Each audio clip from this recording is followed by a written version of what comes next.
It is currently the sixth straight day without power after a historic snowstorm left 100,000 people in central Virginia without any electricity. These are Stories from a blackout. Hold on, bro. I can see my breath in my room. When I was young, I wanted to buy an Ouija board to play around with my friends. However, when I went to grab one at the store one day with my mom, she strictly advised me against it. I found it odd that she was so provoked by the idea of it, but I didn't think much of it. A few years later, when we were on holiday in Hawaii, and the topic came up, she told us about an experience that she had had with one. When my mom was little, maybe 8 or 9 years old, her and her friends were messing around with one. They began talking to a girl who claimed to have been murdered. As the conversation went on, they learned that she had been killed by her boyfriend and that her body had been dumped under a bridge somewhere near where she lived in England. They decided to visit the site, not thinking that they would find anything, but when they got to the bridge, they were shocked to find a woman's body. When the police interviewed my mom and her friends, they simply did not believe the story and thought somehow that they were involved. However, when the boyfriend was in fact proven guilty, the whole scenario was deemed a coincidence.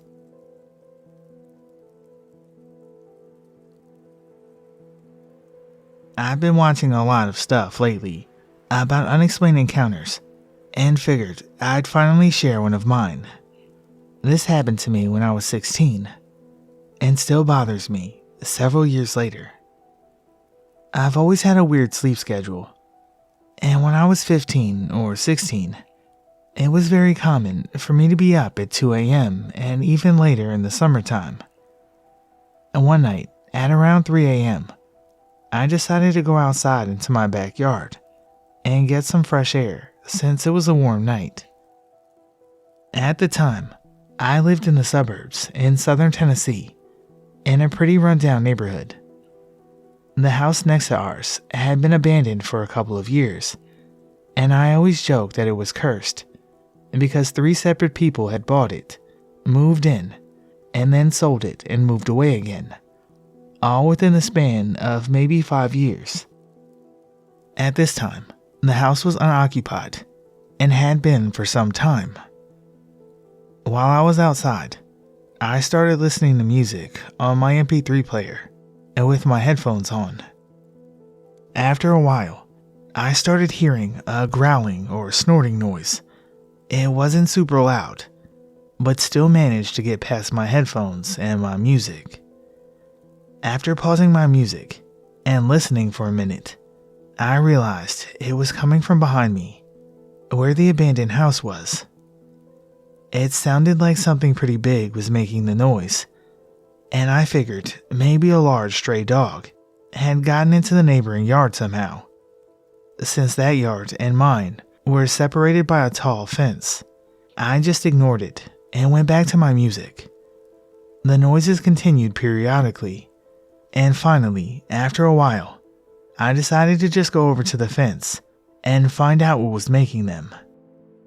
As I approached the fence, I heard rustling sounds from the other side, like something moving in the grass. Figuring now that it was almost definitely a stray dog, I leaned in close to the fence and looked through a crack in one of the boards.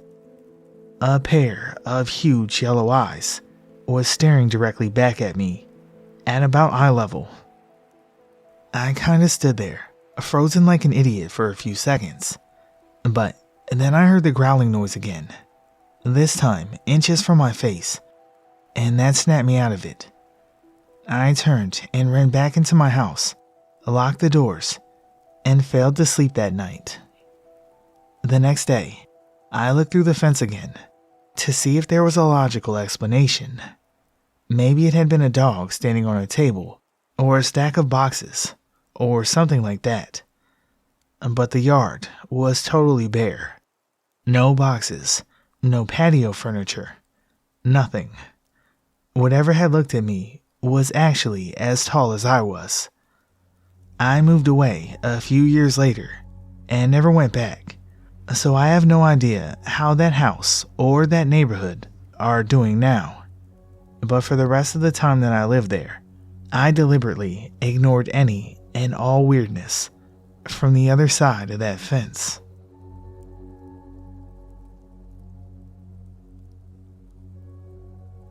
Let me say, first and foremost, that I'm a man of logic and explanation. I never believed in ghosts or other cryptic beings really in my life, but something happened the other night that really made me feel weird. So, I live somewhere in between country and town here in Florida and see an abundance of wildlife. Foxes, coyotes, raccoons are all very normal to see. Since there's a large fox population around here, and most people having chickens, everyone has large dogs, including myself.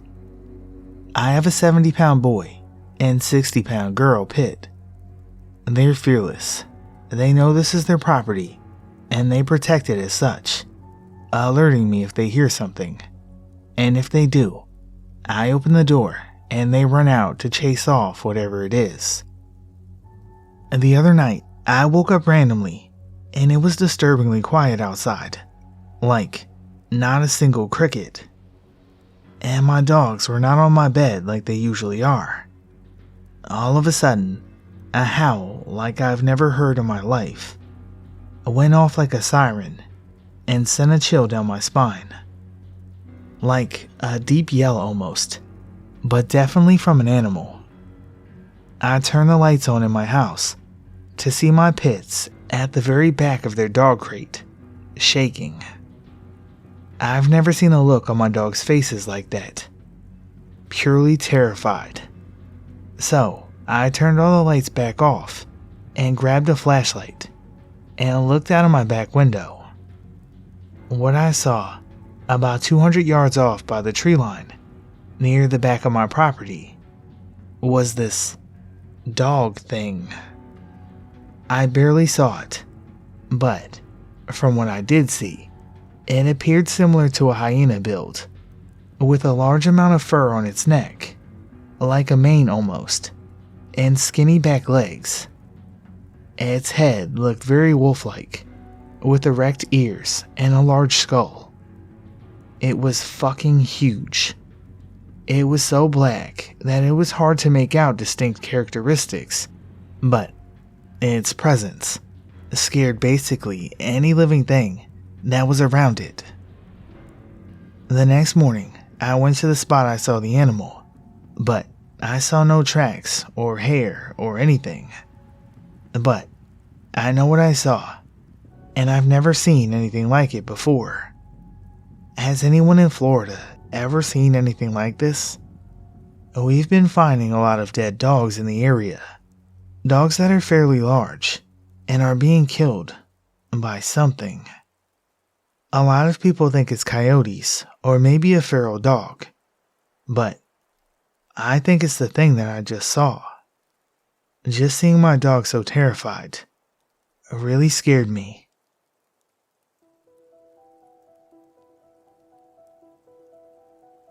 So, I can't pinpoint the exact year that I had this dream, but I think it was around the time that I was 17 or 18. Anyway, in my dream, I was older than I was when I had the dream. Not sure exactly how old, but I worked at a cafe with 7 other employees. It was 3 men, 4 counting me, and 3 women. We were super close, and I'm talking like going to each other's houses for holidays and stuff like that. I don't know how to explain how I knew that, but I just felt deep levels of familial love and connection. It ended abruptly, but waking up, I felt grief, like I had actually lost these people. It kind of messed me up for a few days, but I was too embarrassed to explain to anyone why I was upset. I mean, what was I supposed to say? I'm upset that I won't get to see my dream friends anymore. That being said, I forgot about this experience until about 4 or 5 years later, when a good friend of mine asked me to pick up his shift at a cafe he worked at. I, of course, told him no problem. Plus, I wasn't working that day, so the extra cash was a nice incentive. This is where it gets wild. When I got there, I met the owner. I didn't recognize him at first, until the other workers got there. But seeing them all together, the exact number of women and exact number of men, I slowly started to recognize their faces. I completely froze, and my heart dropped into my stomach. They were, no doubt, the people from my dream. And memories of that dream instantly flooded back, and I honestly don't know how I carried on throughout the day. I felt like crying and throwing up, but I just kept my mouth shut. I didn't want to seem crazy. Since that day, my buddy hasn't asked me to fill in for him, and I've never built up the courage to go back, even as just a customer.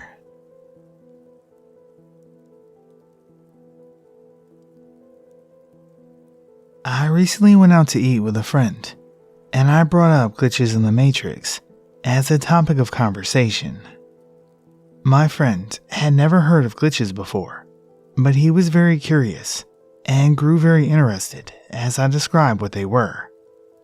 I shared a few stories from this sub, and my friend immediately said, "I swear, I've had some glitches happen to me too, man."